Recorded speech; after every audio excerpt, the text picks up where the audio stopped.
Hi friends, mission GS academy में आपका स्वागत है। डेली की तरह जो सुबह में मैं 7 बजे सुबह में जो पीडीएफ आप लोगों को टेलीग्राम में डालते थे, बीच में आपको 2 दिन टेलीग्राम में पीडीएफ नहीं डाला गया है। यानी कि एक बृहस्पतिवार को पीडीएफ नहीं डाला गया था, क्वेश्चन टाइप नहीं हुआ था इसी वजह से। और आज क्वेश्चन टाइप होने में थोड़ा सा समय लग गया, इसलिए मैं इसका पीडीएफ आप लोगों के बीच 11 बजे टेलीग्राम में डाला था और इसका डिस्कशन भी आपको अपलोड कर दिया हूँ। जो भी स्टूडेंट इसका डिस्कशन नहीं देखें तो आप लोग देख लीजिएगा और इससे आप लोग ज़रूर मिलाइएगा और कितना स्कोर आ रहा है कमेंट बॉक्स में ज़रूर कमेंट करके बताइएगा।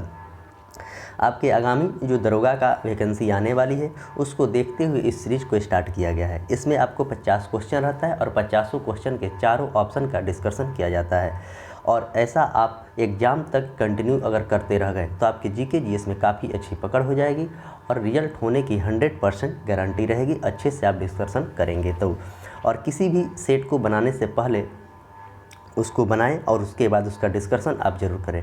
डिस्कशन करने से आपका कन्फ्यूजन दूर हो जाएगा।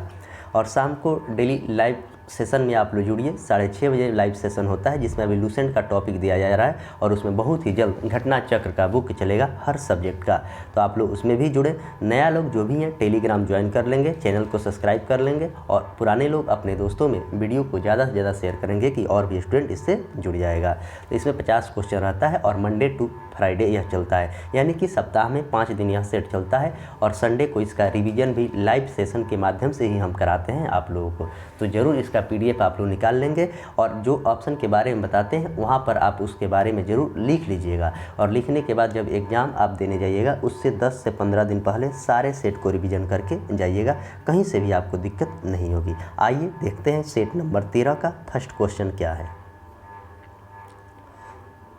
सेट नंबर 13 अभी तक 12 सेट का आप लोग को डिस्कशन हो चुका है। आइए सेट नंबर 13 में फर्स्ट नंबर क्वेश्चन है कि हर्षवर्धन के काल में शिक्षा का सर्वश्रेष्ठ व्यवस्था निम्न में से किस स्थान पर थी। तो हर्षवर्धन के काल में पूछा गया है, तो उज्जैन, तक्षशिला, नालंदा और विक्रमशिला। तो हर्षवर्धन के काल में वह आपको नालंदा था। नालंदा बिहार में पड़ता है और नालंदा विश्वविद्यालय की स्थापना कुमार गुप्त के द्वारा की गई थी। उज्जैन की बात करें तो उज्जैन मध्य प्रदेश में है, यह क्षिप्रा नदी के किनारे है। तक्षशिला आपको पाकिस्तान में पड़ता है। विक्रमशिला की बात करें तो यह विक्रमशिला विश्वविद्यालय की स्थापना धर्मपाल के द्वारा कराया गया था। विक्रमशिला विश्वविद्यालय भागलपुर में है जो कि बिहार में पड़ता है। आइए क्वेश्चन नंबर 2। क्वेश्चन नंबर 2 कह रहा है कि निम्नलिखित में से कौन कनिष्क के समय थे। पूछा है कि निम्नलिखित में से कौन कनिष्क के समय थे। तब बुद्ध घोष, वसुमित्र, नागार्जुन और अश्वघोष। नीचे दिए गए कूट का सही प्रयोग करें। आइए देखते हैं नीचे जो कूट दिया है इसमें मिलाना है। तो इसका आंसर 2, 3 और 4, 1, 2 और 3, 1, 3 और 4, 1 और 4। तो इसका करेक्ट आंसर की बात करें तो इसका करेक्ट आंसर हो जाएगा आपको ऑप्शन है, यानी कि 2, 3 और 4, यानी कि वसुमित्र होगा, नागार्जुन होगा और आपको अश्वघोष होगा। Question number 3। क्वेश्चन नंबर 3 कह रहा है कि निम्नलिखित जोड़ा में कौन सही सुमेल है, मतलब कौन सही है। एलोरा की गुफाएं शक, मीनाक्षी मंदिर पल्लव, खजुराहो के मंदिर चंदेल और महाबलीपुरम की मंदिर राष्ट्रकूट। तो इसमें सही पूछा गया तो इसका सही आंसर आपको ऑप्शन सी है, यानी कि खजुराहो के मंदिर चंदेल शासक के द्वारा बनवाया गया था। एलोरा की गुफाएं महाराष्ट्र में है। मीनाक्षी मंदिर की बात करें तो मदुरई जो कि तमिलनाडु में पड़ता है, वहाँ पर आपको मीनाक्षी मंदिर है। राष्ट्रकूट वंश के संस्थापक दंती दुर्ग थे। Question number 4। कन्नौज की लड़ाई कब हुई थी। कन्नौज की जो लड़ाई हुई थी वह कब हुई थी। 1540 में, 1526 में, 1556 में और 1539 में। तो कन्नौज की लड़ाई की बात करें तो ऑप्शन ए इसका करेक्ट आंसर है। 1540 में कन्नौज की लड़ाई हुई थी। 1526 की बात करें तो पानीपत का प्रथम युद्ध हुआ था बाबर और इब्राहिम लोदी के बीच में। 1556 की बात करें तो 1556 में पानीपत का दूसरा युद्ध अकबर और हेमू के बीच हुआ था। आइए क्वेश्चन नंबर देखते हैं 5। सर्वाधिक सशक्त पेशवा कौन था। सर्वाधिक जो सशक्त पेशवा था वह कौन था। बालाजी, बाजीराव, माधवराव, और बालाजी विश्वनाथ। तो यहाँ पर पूछा गया क्वेश्चन कि सर्वाधिक सशक्त पेशवा कौन था। तो सर्वाधिक सशक्त पेशवा की बात करें तो बाजी राव था, यानी कि ऑप्शन बी जो है करेक्ट आंसर है क्वेश्चन नंबर 5 का। क्वेश्चन नंबर 6, कलकत्ता में सुप्रीम कोर्ट भारतवर्ष में प्रथम बार किस अधिनियम के द्वारा लाई गई थी। यानी कि कलकत्ता में जो प्रथम बार सुप्रीम कोर्ट की स्थापना किया गया था वह किस अधिनियम के द्वारा किया गया था। तो 1909 की अधिनियम, 1861 के अधिनियम, 1919 का अधिनियम और ऑप्शन डी इनमें से कोई नहीं। तो इसका करेक्ट आंसर की बात करें तो आपको ऑप्शन डी हो जाएगा इसका आंसर। यानी कि 1773 के रेगुलेटिंग एक्ट के तहत 1774 में कलकत्ता में उच्च न्यायालय की स्थापना किया गया था। उसका प्रथम मुख्य न्यायाधीश सर एलिजा एम्फे हुए थे। ऑप्शन ए की बात करें तो 1909 में मार्ले मिंटो सुधार हुआ था, जिसमें मुस्लिमों की सांप्रदायिक निर्वाचन की बात कही गई थी। और 1861 के अधिनियम के तहत 1862 में 3 उच्च न्यायालय की स्थापना किया गया, मुंबई, कलकत्ता और चेन्नई। 1919 के अधिनियम जो है चेम्सफोर्ड सुधार से संबंधित है। इसमें राज्य में द्वैध शासन को लागू किया गया था। क्वेश्चन नंबर 7, दादा भाई नौरोजी के अनुसार स्वराज का अर्थ क्या होता है। दादा भाई नौरोजी जो थे वह कांग्रेस के 3 बार अध्यक्षता किए हैं। वह पहली बार 1886 में किए हैं और दूसरी बार 1893 में किए हैं और तीसरी बार आपको 1906 में किए हैं। और पहली बार स्वराज शब्द के तीसरा अधिवेशन जो कलकत्ता में हुआ था 1906 में, उसी में वो प्रयोग किए थे। तो इसका आंसर क्या हो जाएगा, आपको ऑप्शन सी हो जाएगा, आर्थिक स्वतंत्रता। Question number 8, servant of India society के संस्थापक कौन थे। सर्वेंट ऑफ इंडिया सोसाइटी के जो संस्थापक थे वह कौन थे। जी.के. गोखले थे, एम.जी. रनाडे थे, वी.जी. तिलक थे और स्वामी विवेकानंद थे। तो सबसे पहले सर्वेंट ऑफ सोसाइटी की स्थापना की बात करें तो 1905 में इसकी स्थापना गोपाल कृष्ण गोखले के द्वारा किया गया था। एम.जी. रनाडे को महाराष्ट्र का सुकरात कहा जाता है और स्वामी विवेकानंद के जन्मदिन पर युवा दिवस मनाया जाता है। क्वेश्चन नंबर 9, क्वेश्चन नंबर 9 कह रहा है 1930 में बिहार में किसान आंदोलन का नेतृत्व किसने किया था। 1930 में बिहार में किसान आंदोलन का नेतृत्व किसके द्वारा किया गया था। चित्तरंजन दास, स्वामी सहजानंद, मुजफ्फर अहमद और डॉक्टर राजेंद्र प्रसाद। इसका आंसर हो जाएगा आपको ऑप्शन बी, स्वामी सहजानंद के द्वारा किया गया था। चित्तरंजन दास की बात करें तो 1922 में जो गया में अधिवेशन हुआ था जिसकी अध्यक्षता चित्तरंजन दास ने किया था कांग्रेस की, और डॉक्टर राजेंद्र प्रसाद 1934 में कांग्रेस के अध्यक्ष बने थे। क्वेश्चन नंबर 10, निम्नलिखित में से कौन सही सुमेलित नहीं है। Motilal Nehru, Nehru report, M K. गांधी, चंपारण आंदोलन, एस.सी. बोस फॉरवर्ड ब्लॉक और एम. जिन्ना जो है वह खिलाफत आंदोलन। तो इसमें आपसे पूछा गया है कि कौन सा सही नहीं है, तो ऑप्शन डी सही नहीं है, यही आपको गलत है। नेहरू रिपोर्ट सही आंसर है, मोतीलाल नेहरू। और चंपारण सत्याग्रह की बात करें तो 1917 में चंपारण सत्याग्रह हुआ था और फॉरवर्ड ब्लॉक की स्थापना 1939 में हुआ था। तो ये सब आप याद रखेंगे। क्वेश्चन को कभी भी अच्छा से पढ़िएगा। और इसमें देखिए पूछा गया था कि कौन सा इसमें नहीं है। आइए क्वेश्चन नंबर 11 देखते हैं। क्वेश्चन नंबर 11 कह रहा है कि विश्व में सबसे प्राचीन राजतंत्र किस देश का है। विश्व में सबसे प्राचीन जो राजतंत्र है वह किस देश का है। नेपाल का है, जापान का है, ब्रिटेन का है और मिस्र का है। तो सबसे जो है ना आपको जापान का है, यानी कि ऑप्शन ए इसका करेक्ट आंसर है।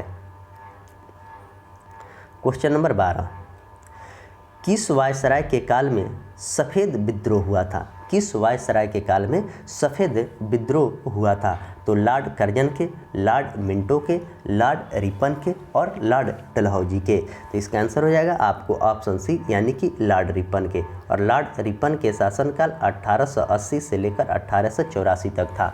इन्हीं के शासनकाल में पहली बार नियमित रूप से जनगणना हुई थी। लॉर्ड कर्जन के शासनकाल में आपको बंगाल विभाजन 1905 में हुआ था। आइए क्वेश्चन नंबर देखते हैं 13, हिंदी कॉलेज कलकत्ता के संस्थापक कौन थे। हिंदी कॉलेज कलकत्ता के संस्थापक कौन थे। हिंदी यहाँ नहीं होगा, हिंदू कॉलेज होगा। तो राजा राम मोहन राय, केशव चंद्र सेन, हेनरी विवियन डिरेजियो, और ऑप्शन डी की बात करें तो आशुतोष चौधरी। तो इसका आंसर क्या हो जाएगा, राजा राम मोहन राय के द्वारा कराया गया था हिंदू कॉलेज की स्थापना कोलकाता में। क्वेश्चन नंबर 14, खिलाफत आंदोलन का नेतृत्व किसने किया था? खिलाफत आंदोलन जो है इसका नेतृत्व किसने किया था?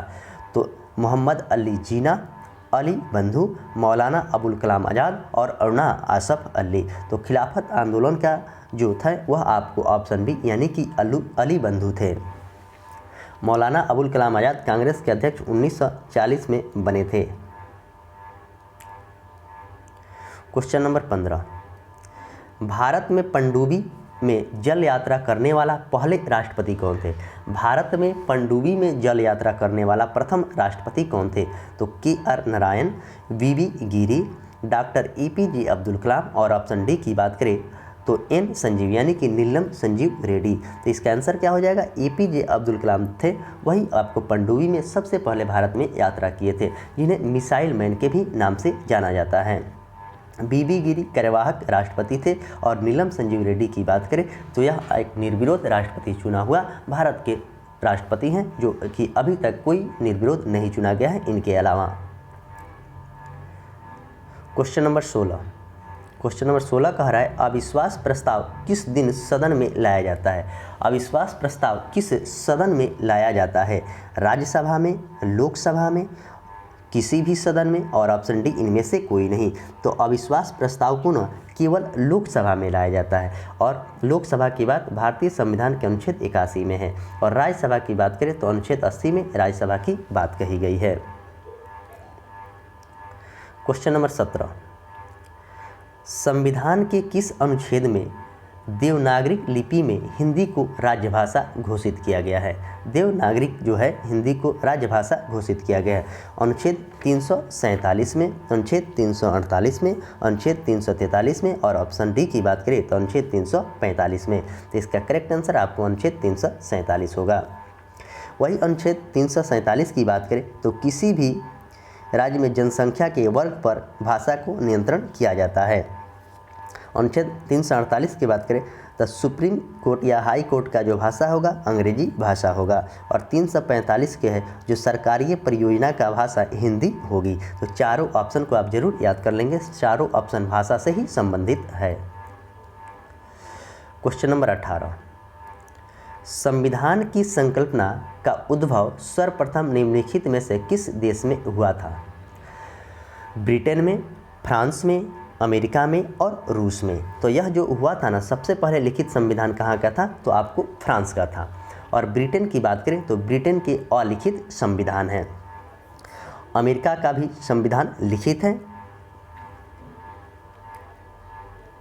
क्वेश्चन नंबर 19, भारतीय संविधान में राष्ट्रपति के चुनाव की प्रणाली किस देश से लिया गया है?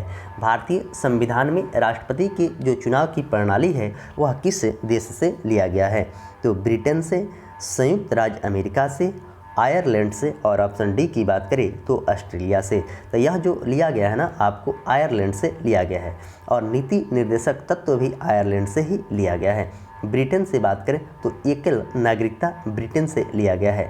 अमेरिका से बात करें तो अमेरिका से मौलिक अधिकार लिया गया है, और ऑप्शन डी की बात करें यानी कि ऑस्ट्रेलिया से तो ऑस्ट्रेलिया से समवर्ती सूची लिया गया है। तो ऑप्शन सी इसका करेक्ट आंसर है। आइए क्वेश्चन नंबर 20 देखते हैं। भारतीय संविधान ने केंद्रीय सरकार के अधिशासी शक्तियों को किसमें निहित किया है? भारत के राष्ट्रपति, भारत के प्रधानमंत्री, केंद्रीय मंत्रिमंडल, और ऑप्शन डी सभी तीनों में। तो यह किसमें किया है? तो यह आपको भारत के राष्ट्रपति में किया गया है, और भारत के राष्ट्रपति की बात अनुच्छेद 52 में है, और प्रधानमंत्री की बात करें तो अनुच्छेद 75 में प्रधानमंत्री की नियुक्ति की बात कही गई है। क्वेश्चन नंबर 21, भारत में सबसे अधिक ऊंचाई पर स्थित झील चिलामू किस राज्य में है? चिलामू जो झील है वह भारत के किस राज्य में है? तो जम्मू कश्मीर में है, सिक्किम में है, आंध्र प्रदेश में है, और अरुणाचल प्रदेश में है। तो इसका आंसर हो जाएगा आपको ऑप्शन बी, वह सिक्किम में है। चिलामू जो झील है वह सिक्किम में है। जम्मू कश्मीर में डल झील है, आंध्र प्रदेश में पुलिकट झील है। तो इस तरह इसका आंसर आपको ऑप्शन बी करेक्ट है। आइए क्वेश्चन नंबर 22 देखते हैं। क्वेश्चन नंबर 22 कह रहा है, दक्षिण भारत का मैनचेस्टर किसे कहा जाता है? दक्षिण भारत का मैनचेस्टर किसे कहा जाता है? कानपुर को, अहमदाबाद को और कोयम्बटूर को, और ऑप्शन डी की बात करें तो मुंबई को। तो दक्षिण भारत का मैनचेस्टर कहा जाता है कोयम्बटूर को, और उत्तर भारत का मैनचेस्टर कानपुर को कहा जाता है, और भारत का मैनचेस्टर केवल पूछेगा तो अहमदाबाद को कहा जाता है। तो ये तीनों को आप अच्छे से याद रखेंगे, आपके एग्जाम में यह पूछा जाता है। क्वेश्चन नंबर 23, सैडल पीक कहाँ पर स्थित है? सैडल पीक जो है यह कहाँ पर स्थित है? तो उत्तरी अंडमान में, मध्य अंडमान में, दक्षिणी अंडमान में और ग्रेट निकोबार में। तो सैडल पीक की बात करें तो सैडल पीक आपको उत्तरी अंडमान में है। ऑप्शन ए इसका करेक्ट आंसर है। क्वेश्चन नंबर 24, 8 डिग्री चैनल किसको किसको अलग करता है? 8 डिग्री जो चैनल है वह किसको किसको अलग करता है? कवारती और मिनिकाय के मध्य में है, मालदीव और मिनिकाय के मध्य में, तमिलनाडु और श्रीलंका के मध्य में, दक्षिणी अंडमान और लघु अंडमान। तो इसका आंसर की बात करें तो ऑप्शन बी जो है इसका करेक्ट आंसर है, मालदीव और मिनिकाय के मध्य में है। 9 डिग्री चैनल की बात करें तो वह आपको है कवारती और मिनिकाय। तमिलनाडु और श्रीलंका की बात करें तो पाक जलडमरू के कारण तमिलनाडु और श्रीलंका अलग होता है। क्वेश्चन नंबर 25, निम्नलिखित में से रबी फसल कौन नहीं है? पूछा गया कि निम्नलिखित में से रबी फसल कौन सा नहीं है? तो सरसों, चना, कपास और राई। तो इसमें कपास जो है ना यह आपको रबी फसल नहीं है, लेकिन चना, राई और सरसों ये सब रबी फसल है। गेहूं भी आपको रबी फसल ही है। क्वेश्चन नंबर 26, भारत और नेपाल के बीच कौन सी नदी सीमा बनाती है? भारत और नेपाल के जो बीच है वह कौन सी नदी है जो सीमा बनाती है? तिस्ता, काली, दिहांग और गंडक। तो यह जो नदी है आपको काली नदी है। काली नदी भारत और नेपाल के बीच सीमा रेखा बनाती है। गंडक नदी की बात करें तो यह नेपाल से निकलती है और गंडक नदी में ही शालिग्राम पत्थर पाया जाता है। क्वेश्चन नंबर 27, रोहतांग दर्रा भारत में किस राज्य में है? रोहतांग जो दर्रा है वह भारत के किस राज्य में है? जम्मू कश्मीर में है, अरुणाचल प्रदेश में है, हिमाचल प्रदेश में है और लद्दाख में है। तो इसका आंसर हो जाएगा आपको ऑप्शन सी यानी कि हिमाचल प्रदेश में है। ऑप्शन ए की बात करें तो जम्मू कश्मीर में काराकोरम दर्रा जम्मू कश्मीर में है। अरुणाचल प्रदेश में दिफू दर्रा है, अरुणाचल प्रदेश में दिफू दर्रा है।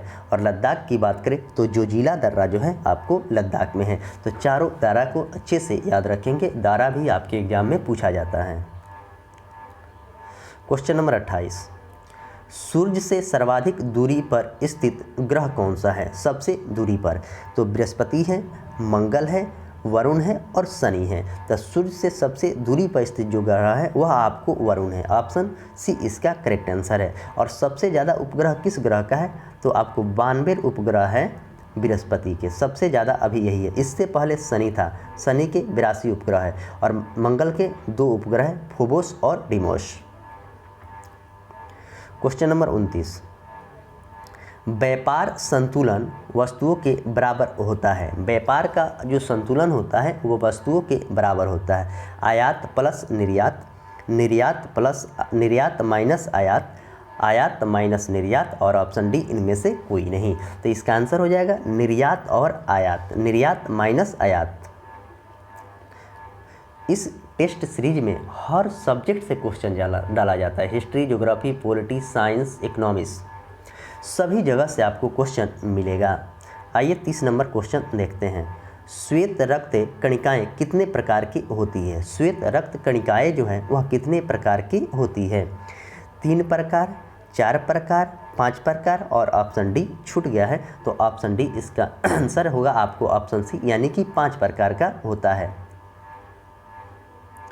क्वेश्चन नंबर 31, मोटर कार में शीतल तंत्र रेडिएटर किस सिद्धांत पर कार्य करता है? मतलब मोटर कार में जो रेडिएटर लगता है वह किस सिद्धांत पर कार्य करता है? तो केवल चालक के, केवल संवहन के, केवल विकिरण के, और ऑप्शन डी चालन और विकिरण दोनों के। तो इसका आंसर हो जाएगा केवल संवहन के। क्या होगा? केवल संवहन के।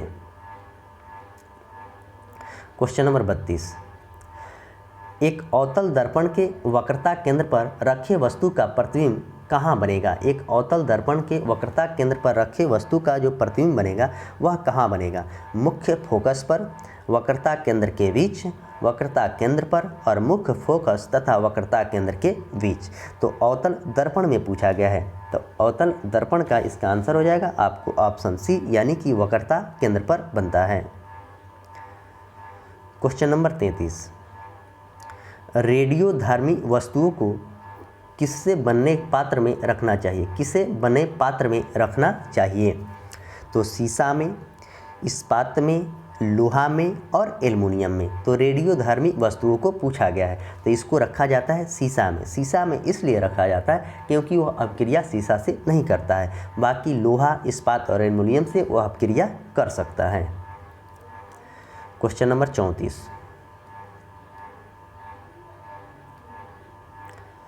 क्वेश्चन नंबर 34 कह रहा है कि मकड़ियों में कितने जोड़ी आँख होती है? मकड़ी में जो है वह कितने जोड़ी आँख होती है? तो इसमें इस क्वेश्चन में ऑप्शन नहीं दिया गया है, मिसप्रिंट हो गया, इस क्वेश्चन में ऑप्शन नहीं दिया है। तब मकड़ी में जो है ना 4 जोड़ी आँख पाया जाता है, 4 जोड़ी, यानी कि ऑप्शन सी इसका करेक्ट आंसर है। संख्या पूछता तो आपको 8 इसका आंसर हो जाता, लेकिन क्वेश्चन में जोड़ी दिया गया है, ऑप्शन सी इसका करेक्ट आंसर है। क्वेश्चन नंबर 35, ऑक्टोपस के खून का रंग कैसा होता है? ऑक्टोपस जो होता है वह उसका खून का रंग कैसा होता है? लाल होता है, नीला होता है, गुलाबी होता है और काला होता है। तो ऑक्टोपस के खून का रंग की बात करें तो वह आपको नीला होता है, और मानव के खून कैसा होता है? लाल होता है, और तेलचट्टा का खून कैसा होता है? तो वाइट होता है। तो ये सब आपको याद होना चाहिए। रक्त एक संयोजी ऊतक है। क्वेश्चन नंबर 36, निम्नलिखित में से कौन सा स्वपोषित है? निम्नलिखित में से कौन सा स्वपोषित है? तितली, मशरूम, टिड्डा और शैवाल। तो इसमें पूछा गया कि कौन सा स्वपोषी है, तो ऑप्शन डी इसका करेक्ट आंसर है, यानी कि शैवाल जो है ना यह आपको स्वपोषी है। शैवाल क्या है? स्वपोषी है। क्वेश्चन नंबर 37, निम्नलिखित में से किस युग में सही सुमेलित नहीं, यानी कि कौन सा इसमें गलत है? गलत को चुनना है। तो विटामिन सी, एस्कॉर्बिक अम्ल यहाँ होना चाहिए, एस्कॉर्थिक अम्ल हो गया है, एस्कॉर्बिक अम्ल होगा जो कि आंवला में सबसे ज़्यादा पाया जाता है। विटामिन B1 का नाम थायमीन है, ये भी आपको सही है। विटामिन डी का नाम रेटिनॉल नहीं है, विटामिन डी का नाम आपको कैल्सीफेरॉल है। तो गलत को चुनना था, आपको ऑप्शन सी इसका करेक्ट आंसर होगा। और विटामिन डी का रासायनिक नाम नेफ्थोक्विनिन है, तो ऑप्शन सी 37 का आंसर होगा। और रेटिनॉल जो है ना विटामिन ए का नाम रेटिनॉल है। क्वेश्चन नंबर 38, अल्फा विष किसे कहते हैं? अल्फा विष जो है वह किसे कहते हैं? कवक को, जीवाणु को, शैवाल को और विषाणु को। तो अल्फा विष किसे कहा जाता है यह बात पूछा गया। तो अल्फा विष जो है ना कवक को कहा जाता है। अल्फा विष किसको कहा जाता है? कवक को। जीवाणु का खोज लिवेन हक ने किया था, और विषाणु का खोज इवाना वास्की ने किया था। शैवाल के अध्ययन को फाइकोलॉजी कहते हैं, और कवक के अध्ययन को माइकोलॉजी भी कहा जाता है। ये सब आपको याद होना चाहिए। क्वेश्चन नंबर 39, मानव शरीर में रक्तचाप नियंत्रित करता है कौन? मानव के शरीर में रक्तचाप को नियंत्रित कौन करता है? तो अधिवृक्क ग्रंथि, थाइमस ग्रंथि, थायराइड ग्रंथि, पीत पिंड से। तो वह किससे होता है नियंत्रण? तो यह होता है थाइमस ग्रंथि से। किससे होता है? थाइमस ग्रंथि। ऑप्शन बी इसका करेक्ट आंसर है। क्वेश्चन नंबर 40, चेचक यानी कि स्मॉल पॉक्स होने का कारण क्या है? Rubella virus, varicella virus, myxo virus और ऑप्शन डी वेरिओला वायरस। तो चेचक का होने का जो कारण है ऑप्शन डी इसका करेक्ट आंसर है, यानी कि वेरिओला वायरस होता है। वेरिओला वायरस होता है और शरीर में छोटा छोटा दाना की तरह यह निकलता है और लाल दिखता है, जिसे गांव देहात में इसे माताजी आए हुए बोलते हैं लोग। क्वेश्चन नंबर 41, सावक किस देश के प्रमुख गुप्तचर संस्था है? सावक जो है ना, यह किस देश के प्रमुख गुप्तचर संस्था है? जापान का है, मिस्र का है, ईरान का है और इराक का है। तो सावक की बात करें तो यह आपको ईरान का है, ऑप्शन सी इसका करेक्ट आंसर है। जापान की बात करें तो जापान का नाइचो है, जापान के गुप्तचर संस्था क्या है? नाइचो है। मिस्र की बात करें तो मिस्र का है मुखबरात, मिस्र का है मुखबरात। और इराक की बात करें तो अल मुखबरात होता है। ईरान का क्या होता है? अल मुखबरात। यानी कि चारों को आप अच्छे से ज़रूर याद रखेंगे। क्वेश्चन नंबर 42, रॉबिन रेडब्रेस्ट किस देश के प्रमुख राष्ट्रीय पक्षी हैं? यूनाइटेड किंगडम का, कनाडा का, जापान का और ऑप्शन डी न्यूजीलैंड का। तो इसका आंसर क्या हो जाएगा? आपको ऑप्शन ए हो जाएगा, यानी कि यूनाइटेड किंगडम का है।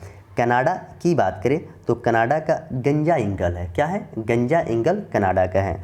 जापान की बात करें तो जापान के आइबिस है, जापान के क्या है? आइबिस है। और न्यूजीलैंड की बात करें तो न्यूजीलैंड के कीवी है। तो चारों ऑप्शन को आप जरूर अच्छा से याद कर लेंगे।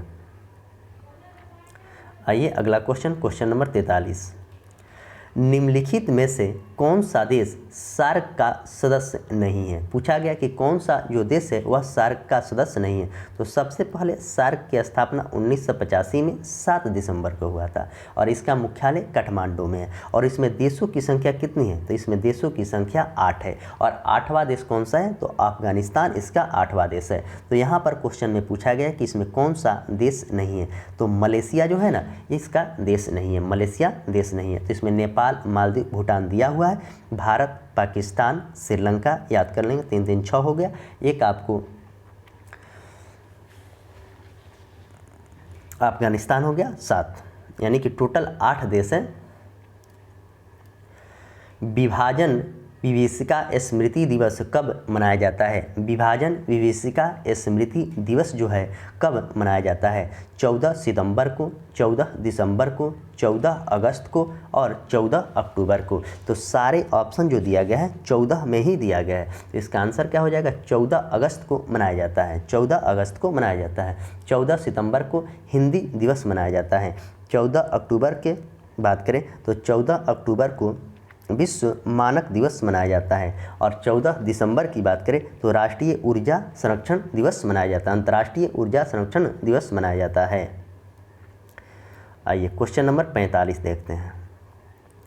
क्वेश्चन नंबर 45 कह रहा है, केंद्रीय औद्योगिक सुरक्षा बल यानी कि CISF की स्थापना कब हुआ था? की स्थापना कब हुआ था? 1965 में, 1962 में, 1835 में और 1984 में। तो CISF के जो स्थापना हुआ था वह आपको 1965 में हुआ था। 1962 में ITBP की स्थापना हुआ था, ITBP की स्थापना 1962 में हुआ था। और 1935 की बात करें तो 1935 में असम राइफल की स्थापना हुआ था। और 1984 की बात करें तो NSG की स्थापना हुआ था, NSG की स्थापना हुआ था। तो चारों स्थापना को आप अच्छे से जरूर याद कर लेंगे। आइए क्वेश्चन नंबर 46 देखते हैं। क्वेश्चन नंबर 46 कह रहा है कि झूमर किस राज्य का लोक नृत्य है? झूमर जो है यह किस राज्य का लोक नृत्य है? तो छत्तीसगढ़ का, राजस्थान का, झारखंड का और ऑप्शन डी की बात करें तो उत्तराखंड का। तो झूमर आपको है छत्तीसगढ़ का, झूमर छत्तीसगढ़ का। और घूमर पूछता तब आपका आंसर हो जाता राजस्थान। तो झूमर और घूमर क्वेश्चन को अच्छा से पढ़ना है। घूमर राजस्थान का है। झारखंड की बात करें तो सरहुल जो है ना यह आपको झारखंड के हैं। और उत्तराखंड की बात करें तो गढ़वाली उत्तराखंड का लोक नृत्य है। तो ऑप्शन ए इसका करेक्ट आंसर है। क्वेश्चन नंबर 47, एन किस देश का मुद्रा है? एन जो है यह किस देश का मुद्रा है? जापान का, चीन का, यमन का और सीरिया का। तो एन कहाँ का मुद्रा है? तो एन जो है ना आपको जापान का मुद्रा है। ऑप्शन ए इसका करेक्ट आंसर है। चीन की मुद्रा की बात करें तो यूनान है। चीन का मुद्रा का नाम क्या है? यूनान है। और आपको रिंगिट भी बोला जाता है, यूनान और रिंगिट। यमन की मुद्रा की बात करें तो येमनी रियाल है, और सीरिया की मुद्रा क्या है, तो सीरिया का मुद्रा आपको पौंड है। क्या है, पौंड। क्वेश्चन नंबर 48, केंद्रीय भेड़ और अनुसंधान केंद्र कहाँ पे है? केंद्रीय भेड़ और अनुसंधान केंद्र कहाँ पे है? तो गाजियाबाद में, अंबिका नगर में, हिसार में और सीरिया में। तो यह कहाँ पे है, यह बात पूछा गया है। तो यह आपको अंबिका नगर है, यानी कि ऑप्शन बी जो है इसका करेक्ट आंसर है। क्वेश्चन नंबर 49, क्वेश्चन नंबर 49 कह रहा है गुलाबी क्रांति का संबंध किससे है? गुलाबी क्रांति जो है इसका संबंध किससे है? तो मत्स्य से है, गुलाब से है, उर्वरक उत्पादन से है और झींगा उत्पादन से है। तब गुलाबी क्रांति की बात करें तो यह आपको झींगा उत्पादन से है। नीली क्रांति का संबंध जो है मत्स्य से है। नीली क्रांति मत्स्य से है। क्वेश्चन नंबर 50, यानी कि आज के पीडीएफ का last question 50 number, set number 13 का 50 नंबर क्वेश्चन। आइए देखते हैं क्या कहता है। पाकिस्तान से भारत के किस राज्य का सीमा सबसे ज़्यादा लगा है? पाकिस्तान जो है उससे भारत का सीमा सबसे ज़्यादा किसका लगा हुआ है? तो सबसे पहले पाकिस्तान से भारत के 5 राज्यों का सीमा लगता है।